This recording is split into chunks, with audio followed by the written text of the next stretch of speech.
बोलो परम पूजनीय श्री संत ब्रह्मानंद महाराज की जय। हाँ जी, आओ गुरु चरणों में, प्रभु चरणों में हम सभी अपनी दिल से हाजिरी लगाएं और गुरु महाराज जी का दीदार सुंदर सुंदर पाएं। क्योंकि कहते हैं कि जीभा तो तभी भली जपे प्रभु का नाम, नहीं तो काट निकालिए मुख में भला न जा। ये मांस का टुकड़ा है जीभा, जब इससे प्रभु का गुणगान हो जाएगा और गुरु की महिमा का बखान हो जाएगा, तब ये जीभा पवित्र हो जाएगी। अपनी जीभा को नाम सिमरन में लगाते हुए, इधर उधर की बातों को ध्यान में ना लाते हुए, ध्यान मूलम गुरु मूर्ति। जब हम गुरु मूर्ति का ध्यान करेंगे, गुरु चरणों का ध्यान करेंगे, तो जीवन में एक नया आनंद आ जाएगा, एक नई उमंग आ जाएगी कि जीवन का सच्चा सार गुरु चरणों में ही मिला है। तो आओ अपने ध्यान को, वृत्तियों को सभी गुरु चरणों में जोड़ लेंगे। गुरुदेव ब्रह्मपुरी वाले, मैं सदके जावा वारी वे, मेरी जिंदगी नो कख तो लख बनाया, मैं तैथों बलिहारी वे। जिन्हों पुछदा नहीं सी कोई दाता, तुसी ओदी शान बनाई, कख सी धरती दे दाता, तू अंबर दीती रोशनाई। की महिमा गावा तेरी, जीभा न कर सके बखान, युग युग राज होवे तेरा, मेरे योग गुरु भगवान। युग युग राज होवे तेरा, मेरे योग गुरु भगवान। सब दे दिलां दी सुन दे दाता, सब दी पूरियां कर दे, श्रद्धा नाल जो दर ते आवे, ओदी झोली भर दे। सारे जहां दा ठुकराया जो, दर तेरे ते आया, चरणा दे नल लाया, उसनो उसदा रुतबा वधाया। जानने हार दिला दे सतगुर, दिल दा शाह बनावा, की महिमा गावा तेरी, मुख तो गाना पावा। की महिमा गावा तेरी, नेति नेति गावा। बोलो श्री गुरु महाराज की जय। अपने हाथों को खोलते हुए और जयकारा गुरु महाराज जी का गुण से लगाते हुए सभी ने बोलना है, बोलो श्री गुरु महाराज की जय, बोलो साचे दरबार की जय।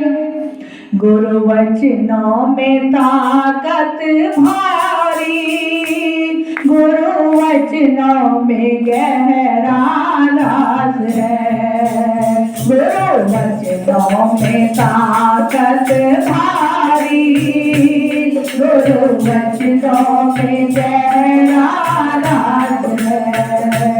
गुरु वचनों को मानो, गुरु अपना बना लो, गुरु वचनों को मानो, गुरु अपना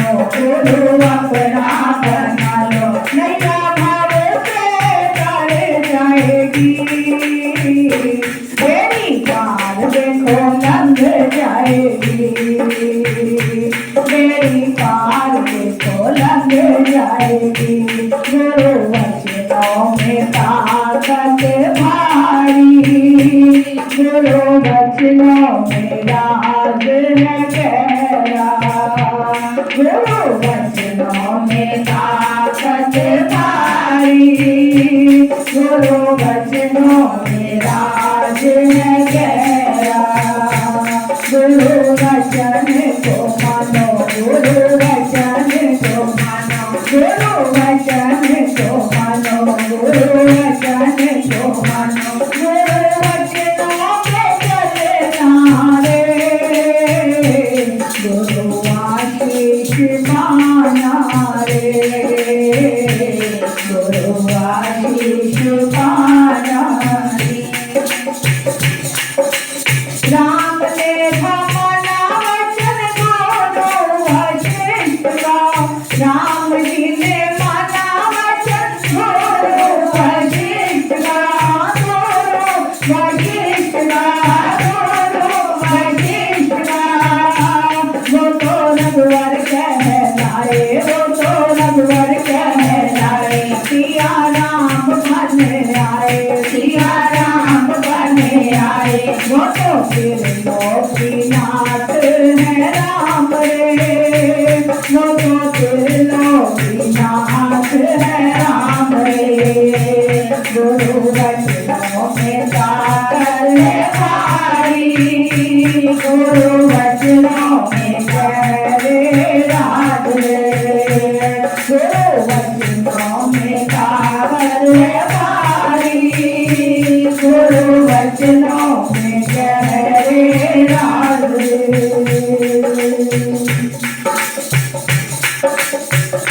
तुम्हें लड़े की कहानी सुनाए, तुम्हें लड़े की कहानी सुनाए, तुम्हें लड़े की कहानी सुनाए, गुरु वचनों के जीवन से बनाए, गुरु वचनों के जीवन जो बनाए, गुरु हमें मिली हाँ, गुरु हमें मिली हाँ, लड़े पदवी पा, गुरु हमें मिली हाँ, लड़े पदवी गई पा, गुरु हमें मिली हाँ, लड़े पदवी गई पा।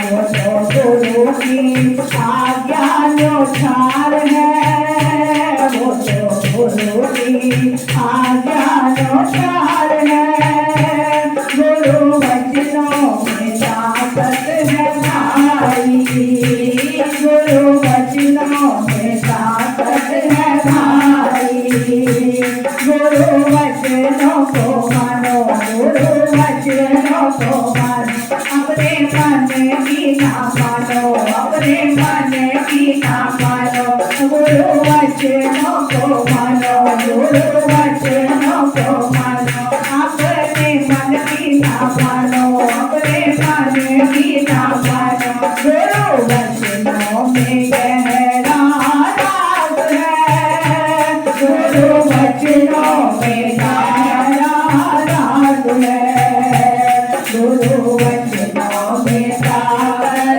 भारी, गुरु वचनों में ताकत है भारी।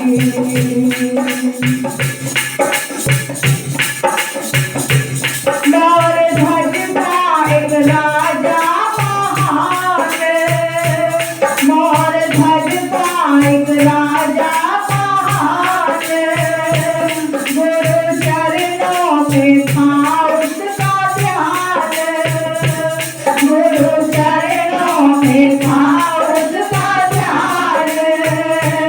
एक दिन कृष्ण घरे आए, एक दिन अर्जुन संत गाए, एक दिन कृष्ण घरे आए, एक दिन अर्जुन घरे आए, उसने बेटे को सिलवाया जहान का, उसने बेटे को सिलवाया जहान का। जब गुरु ने था बुलाया, बेटा दौड़ा दौड़ा आया, जब गुरु का बुलाया, बेटा दौड़ा दौड़ा आया। वो तो हुआ चमत्कार महान है, चमत्कार महान है। गुरु वचनों में ताकत है भारी, गुरु वचनों में ताकत है भारी। गुरु वचनों को मानो, अपने मन की ना मानो। गुरु वचनों को मानो, अपने मन की ना मानो। गुरु वचनों को मानो, अपने मन की ना मानो। गुरु वचनों में गहरा राज है, गुरु वचनों में गहरा राज है। गुरु वचनों में गहरा राज है, गुरु वचनों में गहरा राज है। हाँ जी, गुरु के हुक्म में हाँ मिला के लेने पदवी पाई। गुरु वचनों में ताकत है भारी, गुरु वचनों में ताकत है भारी। संत सतगुरु गुरुदेव जी हमें यही समझाते हैं कि जिसने भी गुरु के वचनों को मान लिया, क्योंकि गुरु गोविंद दोनों खड़े, मैं किसके लागू पाऊं। बलिहारी गुरु आपने, जिस गोविंद दियो मिला। गुरु और गोविंद यदि दोनों सामने खड़े हैं और हम कहें कि उसमें किसके पहले चरणों का स्पर्श करें, किसको हम पहले मनाएं, तो संत सतगुरु कहते हैं कि गुरु और गोविंद यदि सामने हैं तो सबसे पहले गुरु को नमस्कार करें। क्यों कि गुरु ने ही गोविंद से मिलाया। यदि गुरु ना मिलते तो गोविंद कहाँ से मिलते। गुरु ही गोविंद से मिलाने वाले हैं। गोविंद ने हमें जन्म दिया, मोह ममता में लाख 84 में फंसा दिया।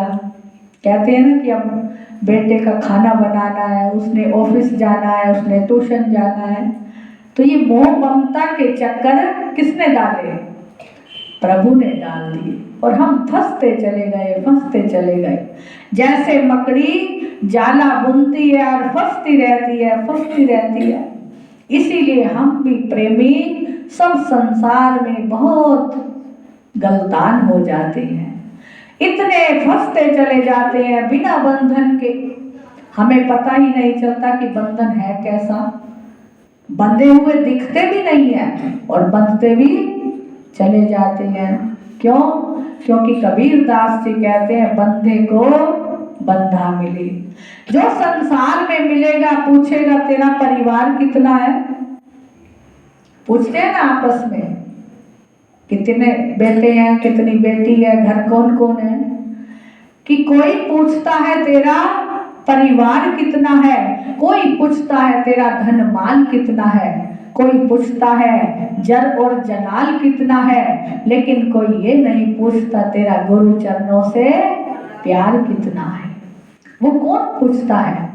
जब किसी संत शरण में आ जाएंगे, जब प्रभु के दरबार आ जाएंगे, तो वहां सत्संग सुनेंगे, कोई ज्ञान की बात सुनेंगे, प्रश्न उत्तर कोई सुनेंगे, तो पता चलेगा कि मेरा कितना प्यार है।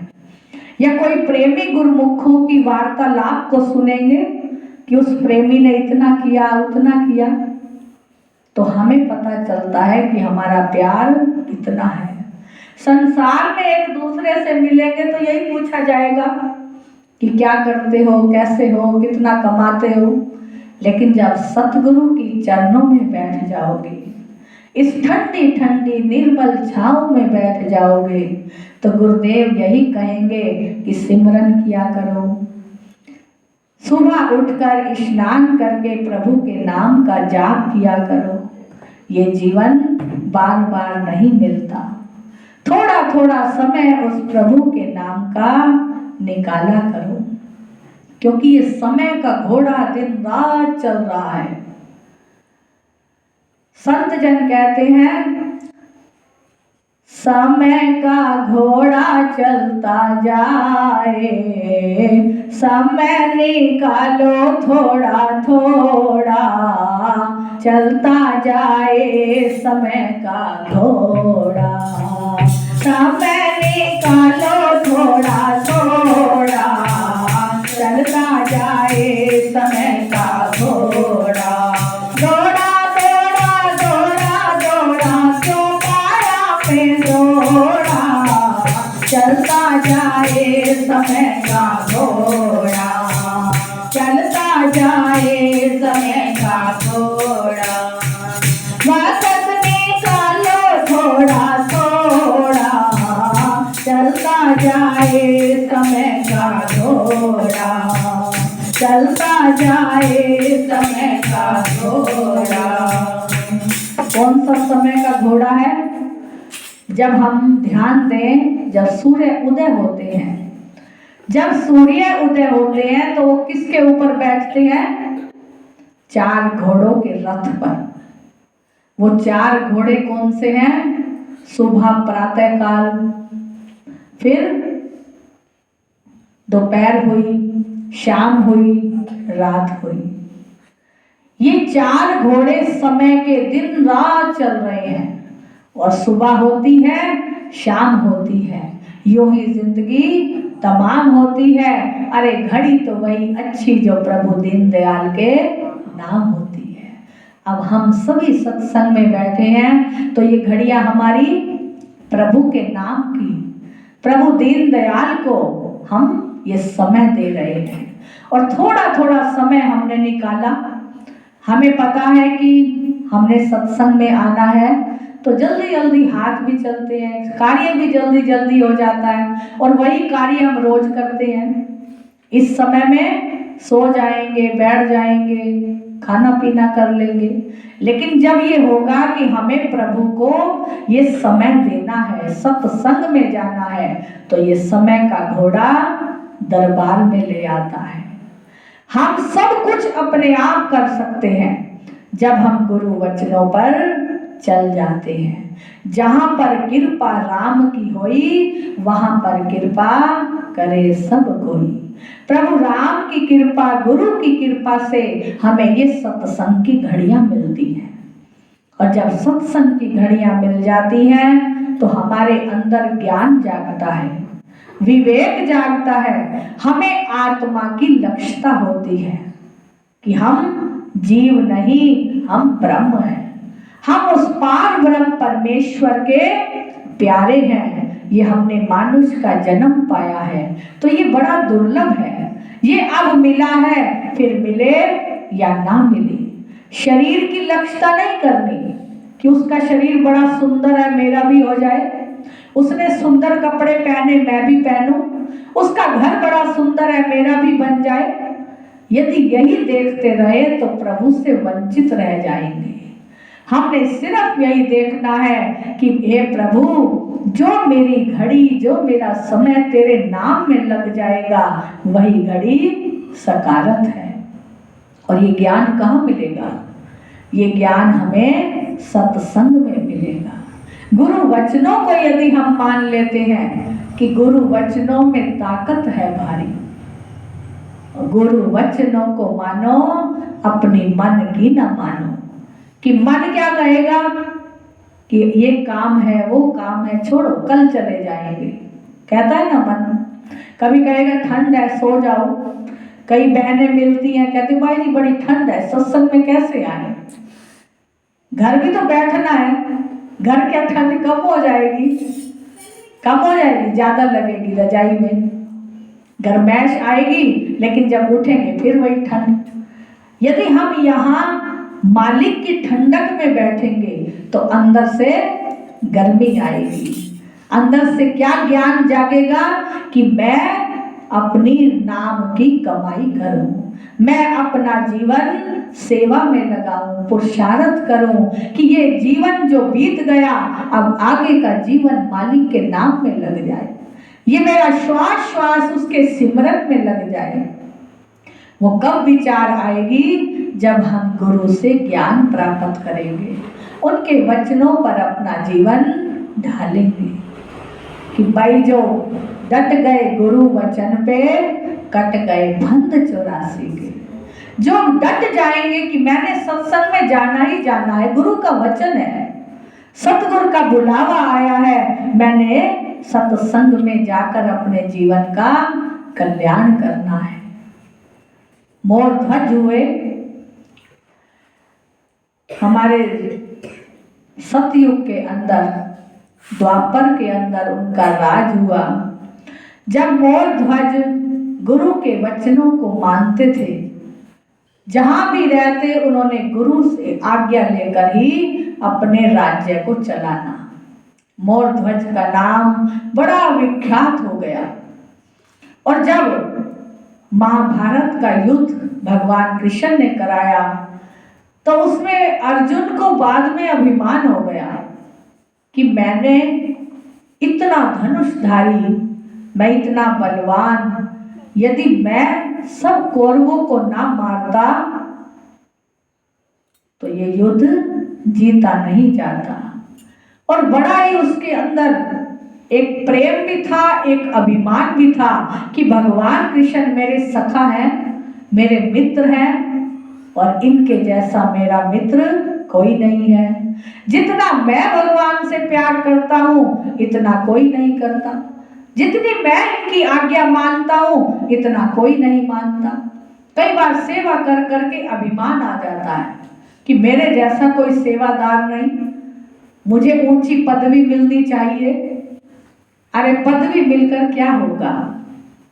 पदवी मिलेगी तो जितना ऊपर बैठेंगे उतना डर होगा कि गिर न जाए, और जितना नीचे बैठेंगे, जितना हम मालिक के चरणों में बैठकर ध्यान करेंगे, जो नीचे रहेगा वो गिरेगा कहां से? क्योंकि उसके अंदर नम्रता रहेगी, उसके अंदर सादगी रहेगी, उसके अंदर अहमता की बू नहीं आएगी। जब भगवान ने देखा कि अर्जुन के अंदर अहंकार की बू आने लगी है, उसके अंदर अभिमान जाग रहा है कि मेरे जैसा कोई योद्धा धनुधारी नहीं, और मैं ही भगवान की सेवा में रहता हूँ, वचनों को मानता हूँ। तो जब गुरुदेव प्रभु ये देखते हैं कि मेरा भक्त अभिमान में आ रहा है, जो बीज धरती में डल जाए वो उगता जरूर है। अब भगवान ने देखा कि अभिमान का जो बीज है हृदय रूपी अर्जुन की धरती में उग ना जाए, इसे अभी नष्ट करना पड़ेगा। क्योंकि ये माता पिता ही जानते हैं कि बेटे का, बच्चे का कल्याण कैसे करना है, किस तरह पढ़ाना लिखाना है, नहीं तो बिगड़ जाएगा। तो भगवान भी यही सोचते हैं, सतगुरुदेव भी यही सोचते हैं कि इस जीव का कल्याण होना चाहिए, ये अंधकार में ना चला जाए। तो भगवान कृष्ण जब समझ गए तो अर्जुन को कहने लगे, चलो तुम्हें एक भक्त के दर्शन कराता हूं। उस देश में जाएंगे जहां मेरा भक्त एक प्यारा है और तुम्हें देखकर बड़ी खुशी होगी। लेकिन बताया नहीं कि तेरे अभिमान को मिटाने जाना है। क्या कहा कि तुझे एक भक्त के दर्शन करवाने हैं, और मेरा बड़ा दिल कर रहा है उससे मिलने का, मैं उससे मिलकर आऊंगा। भगवान कृष्ण ने जब कहा तो अर्जुन भी बड़े खुश हुए कि मैं भी देखूं मेरे से जैसा कोई भक्त भी है भगवान का। फिर भी देखिए अभिमान आ रहा है कि मेरे जैसा कोई भक्त होगा, देखते हैं कौन सा भक्त है।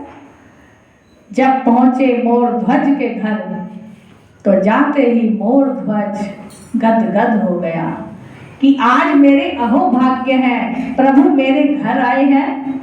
उसके पांव धरती पर नहीं है, दिल नाच रहा है खुशी से कि मेरे प्रभु मेरे घर आए हैं। कि कहां मैं छोटा सेवक और कहां प्रभु इतने महान मेरे घर खुद चलकर आए।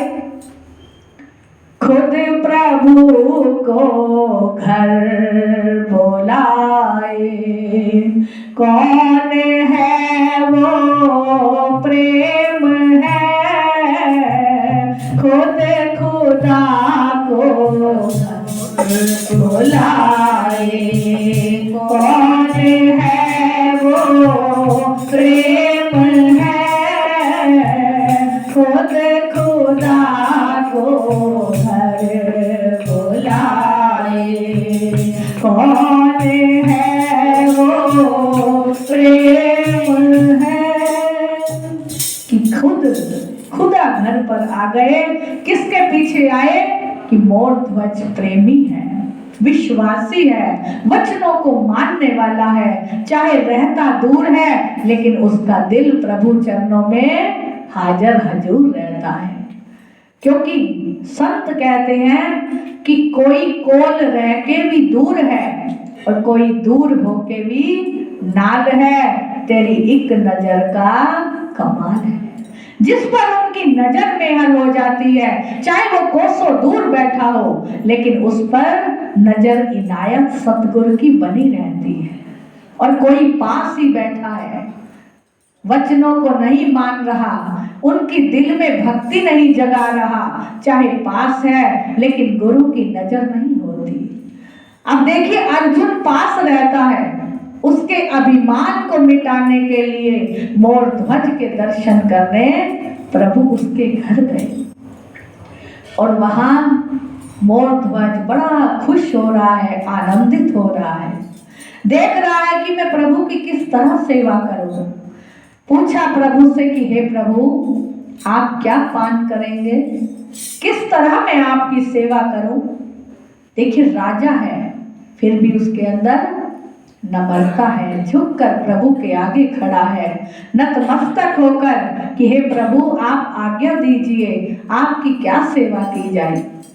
भोजन खाइए, भोजन का पान कीजिए और जो भी जल की इच्छा है आप बताओ। तो भगवान ने जल लिया और कहने लगे कि हमें भोजन खाना है, लेकिन हमारी एक शर्त है। एक जो हमारे साथ सवारी है वो शेर की सवारी है, हमारे साथ शेर आया है और उसका ये नियम है कि वो शेर भोजन किसका करता है? मनुष्य का। और मनुष्य का जो भोजन करता है वो यदि आप करवा सकते हो तो आप बताइए, हम भी भोजन तैयार करवाएं, हम तभी भोजन करेंगे। मोर ध्वज ने कहा कि वो किस मनुष्य का भोजन करेगा। प्रभु कहने लगे कि वो मनुष्य एक बालक का भोजन करेगा और जिसे तुम अपने पुत्र को उस भोजन को बनाओगे और दोनों रानी और राजा उस बेटे को आरे से चीरोगे। और शेर का ये नियम है कि वो सीधी तरफ का, दाईं तरफ का भोजन करता है, बाईं तरफ का भोजन नहीं करता।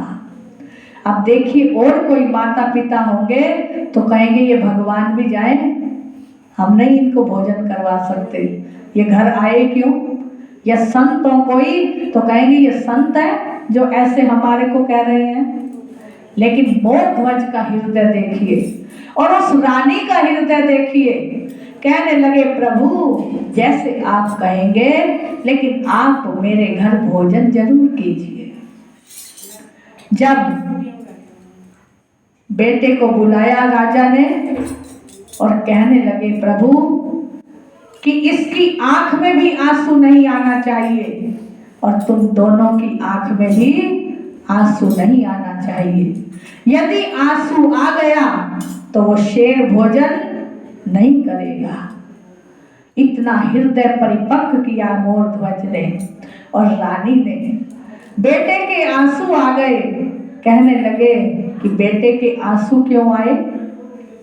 अब बेटा कह रहा है रोताश कि प्रभु मेरे आंसू इसलिए आए कि मेरा एक हिस्सा तो शेर खाएगा लेकिन दूसरा हिस्सा व्यर्थ चला जाएगा। लेकिन ये भी हिस्सा अगर वो शेर खाता तो ये हिस्सा भी सेवा में लग जाता। जब आरे से 2 टुकड़े कर दिए गए, शेर को भोजन दिया गया, प्रभु ने भी वहां भोजन किया।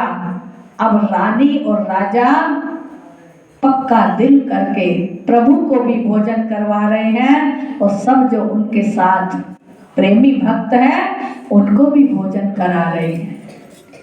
भोजन हो गया।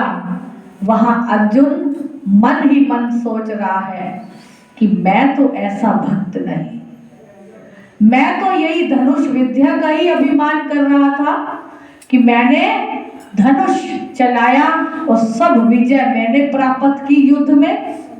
लेकिन ये तो एक कोई महान भक्त है जिसने अपने बेटे के भी 2 टुकड़े कर दिए। और वहां जब सब कुछ हो गया, प्रभु भोजन कर बैठे। अब प्रभु के आगे प्रसाद आया, जैसे संतों के आगे हम प्रसाद रखते हैं गुरु महाराज जी के आगे कि अब आप सबको हमें प्रसाद दीजिए। जब फल का प्रसाद भगवान के आगे रखा गया, कहा गया राजा को दिया, रानी को दिया।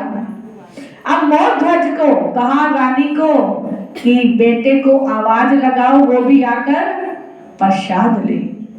और अब तक आंसू नहीं निकले थे।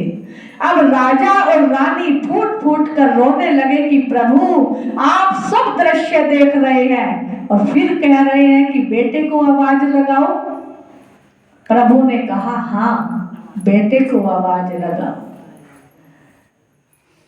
प्रभु के कहने पर मोरध्वज ने और रानी ने आवाज लगाई, आओ बेटा प्रभु से प्रसाद लो। और भगवान ने भी आवाज लगाई, आओ बेटा हम तुम्हारी इंतजार कर रहे हैं, प्रसाद लो। तो जैसे ही आवाज लगाई, दौड़ता हुआ बच्चा आगे आ गया। बोलो श्री गुरु महाराज की जय, बोलो लीलाधारी भगवान की जय। जैसे ही बेटा दौड़ता हुआ आया, मोरध्वज और रानी प्रभु चरणों में रोते रोते लिपट गए कि हे प्रभु, जैसी आज परीक्षा आपने हमारी ली है ऐसी कभी किसी भक्त की ना लेना। क्योंकि वो द्वापर युग था, सतयुग के महाचरण थे, क्योंकि भगवान स्वयं उनके घर विराजमान थे। अगर आज कोई प्रेमी भक्त होगा तो कहेगा ऐसे संतों की हमें जरूरत नहीं है, ऐसे भक्तों की, भगवान की हमें जरूरत नहीं, हमारे घर मत आया करो। थोड़ी सी भी यदि हो जाए तो हम निंदा चुगली में शुरू हो जाते हैं, मान अपमान करने लग जाते हैं, लेकिन हमारे नाम इतिहास में नहीं आएंगे। मोरध्वज ने जहां बेटे को चिरा दिया, एक ही बेटा था, और फिर भगवान ने भी ऐसी लीला की कि वो जागता हुआ खेलता हुआ दौड़ा चला आया। वहां अर्जुन के अभिमान ने क्षय को हो गया, नष्ट हो गया अर्जुन का अभिमान कि हे प्रभु मैं भी आपसे क्षमा मांगता हूं। मेरे अंदर अभिमान आ गया था कि मैं ही आपका परम भक्त हूं, लेकिन आप तो भक्तों में भक्त शिरोमणि है और भगत आपके मुकुटमणि है। मैं तो सोचता था कि आप मेरे मित्र हैं, सखा हैं, मैं ही आपसे प्रेम ज्यादा करता हूं, लेकिन मोरध्वज को देखकर मैं तो शून्य मात्र हूं और ये मोरध्वज संसार में अमर है।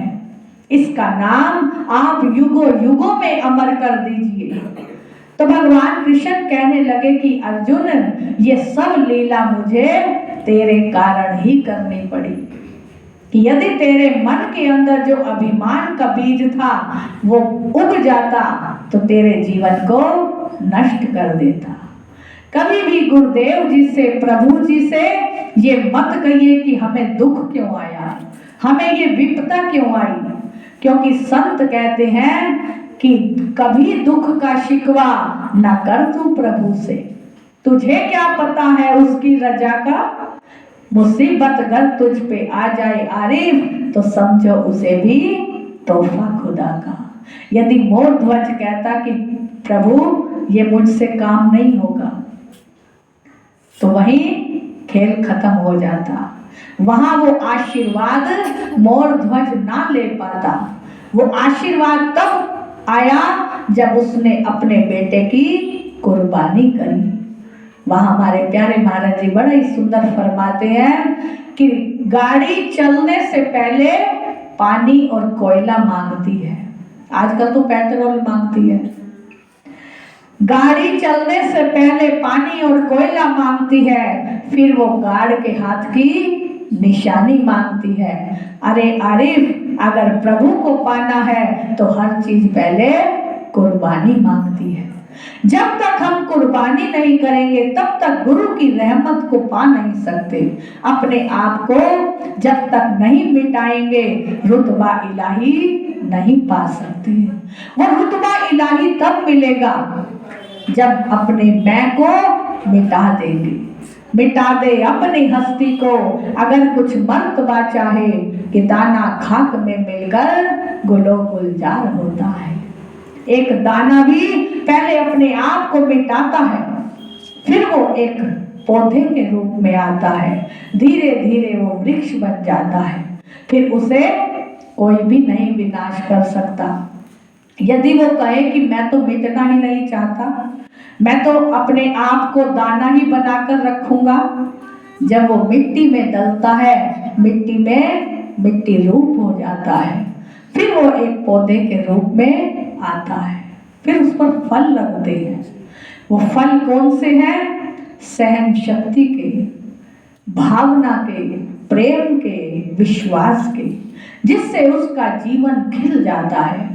फिर हम कहते हैं कि वृक्ष कितना प्यारा है, इस पर फल कितने सुंदर हैं। वो क्यों आए? पहले उसने कुर्बानी की। इसीलिए हमें भी गुरुदेव जी यही समझाते हैं कि जो गुरु वचनों को मान जाता है, गुरु की भक्ति में अपने आप को खो देता है, संसार का हर कार्य व्यवहार करते हुए जो प्यार गुरु से करता है, उनके आशीर्वाद से हर कार्य को करता है, वो यहाँ भी सुखी है और अपना जीवन भी सुहाना बना लेता है। उसका लोक सुखी हो जाता है, पर लोक सुहेला हो जाता है। बोलो श्री गुरु महाराज की जय, बोलो सच्चिदानंद भगवान की जय, बोलो हरमली सरकार की जय। आओ सभी अपनी झोलियों में खैरात डालते हुए, अपने हाथों को हिलाते हुए और मुख को जय जयकारों में लाते हुए गुरुदेव जी से अपनी झोली में नाम की दात डलवाएंगे और सभी मिलकर बोलेंगे, पान लई झोली बेच दात मेरा हारा वाला आया है। पान लई झोली बेच दात मेरा हारा वाला आया है, हारा वाला आया है, हारा वाला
आया रे भगता जो देर सोगात मेरा मारा वाला आया रे भगता जो देर सोगात मेरा मारा वाला आया रे भगता जाए पीर निराला भगता जाए पीर निराला कैसे सुनो सतगुरु प्यारा कैसे सुनो सतगुरु प्यारा सतगुरु प्यारा सतगुरु प्यारा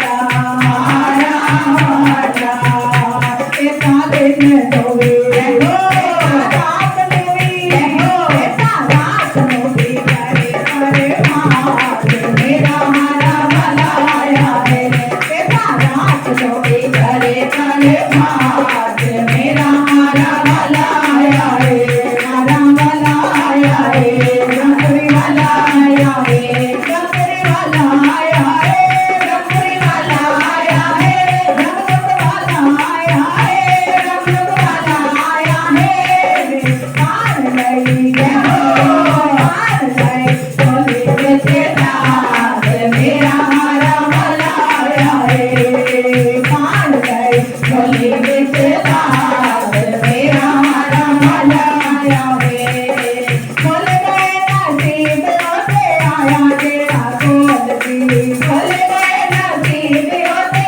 आया तेरा बोल दी बोल गए नसीब होते आया तेरा बोल दी बोल गए नसीब होते आया तेरा बोल दी सते गोरे प्यारा मेरा बेंदा काटन बोल दी सते गोरे प्यारा मेरा काट अने बोल दी सते गोरे बेंदा मेरा काट अने बोल दी सते गोरे बेंदा मेरा काट अने बोल दी काट अने बोल दी काट अने बोल दी काट अने बोल दी काट अने बोल दी सते गोरे बेंदा मेरा काट अने बोल दी सते गोरे बेंदा मेरा काट अने बोल दी ऐसे कंपे लावी ऐसे कंपे लावी होए मानो माल मेरा मारा वाला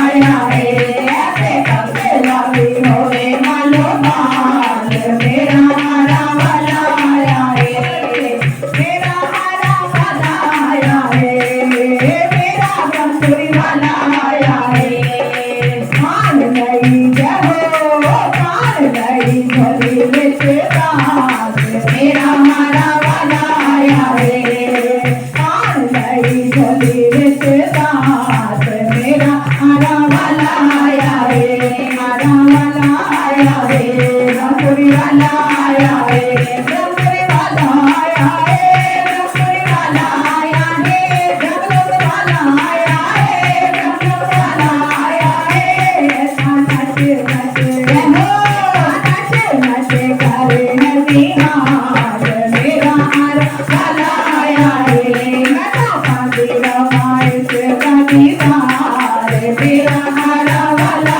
आया है मैं पाती रमाए से दीदार मेरा हारा वाला आया है हारा वाला आया है रंगरी वाला आया है रंगरी वाला आया है रंगरी वाला आया है जगदा तारन आया है जगदा तारन आया है जगदो तारन आया है जगदो तारन आया है इस तारन आया है इस तारन आया है नगरी वाला आया है रंगरी वाला आया है अनंतपुर वाला आया है अनंतपुर वाला आया है भगत प्यारा आया है भगत प्यारा आया है परम सहारा आया है परम सहारा आया है मान नहीं रहो गई भली विच रात मेरा हारा वाला आया है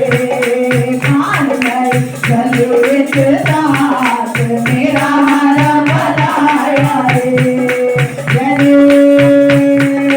हाथ ला दो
श्याम सुंदर के साथ रास ऐसे नहीं रचती बैठ के।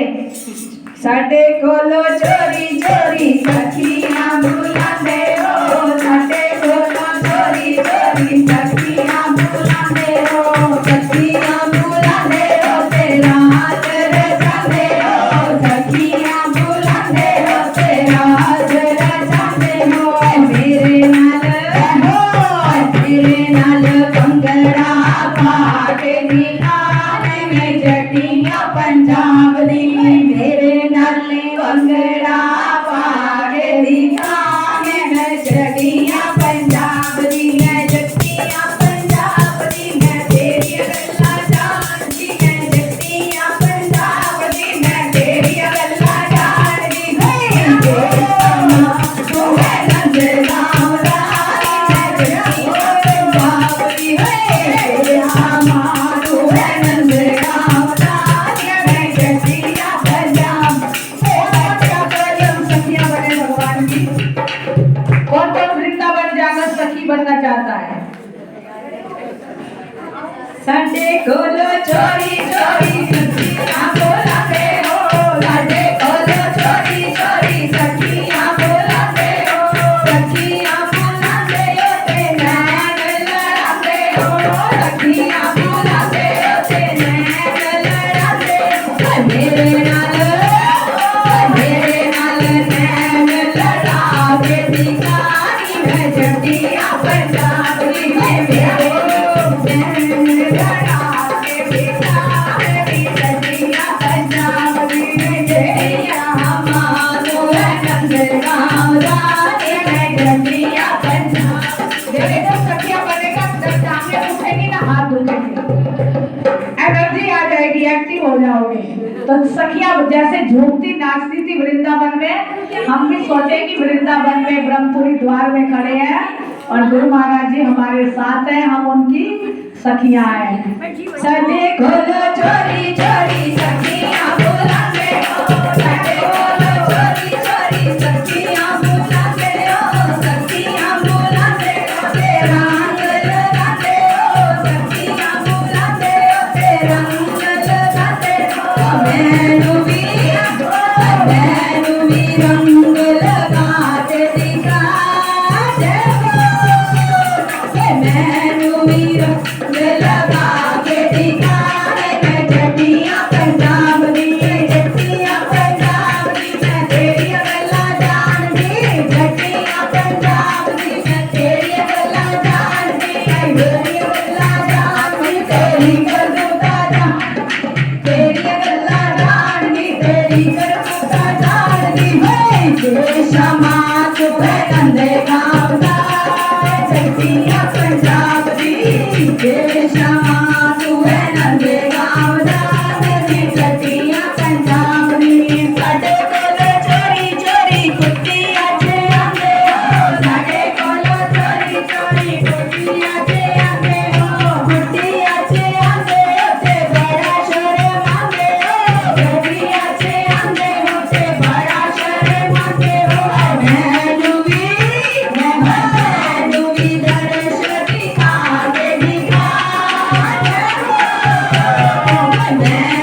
सभी से प्रार्थना, आप सुबह तो कम लेकिन अब फुल हाजिरी में हो, तो सभी से प्रार्थना 5 मिनट सभी गुरु मंत्र का, अपने गुरु महाराज जी का ध्यान करेंगे। ध्यान मूलम गुरु मूर्ति, सभी का ध्यान इधर उधर से एकाग्र होकर गुरु चरणों में जुड़ जाए। ना जाने किसकी हाजिरी गुरु चरणों में पावन पवित्र हो जाए।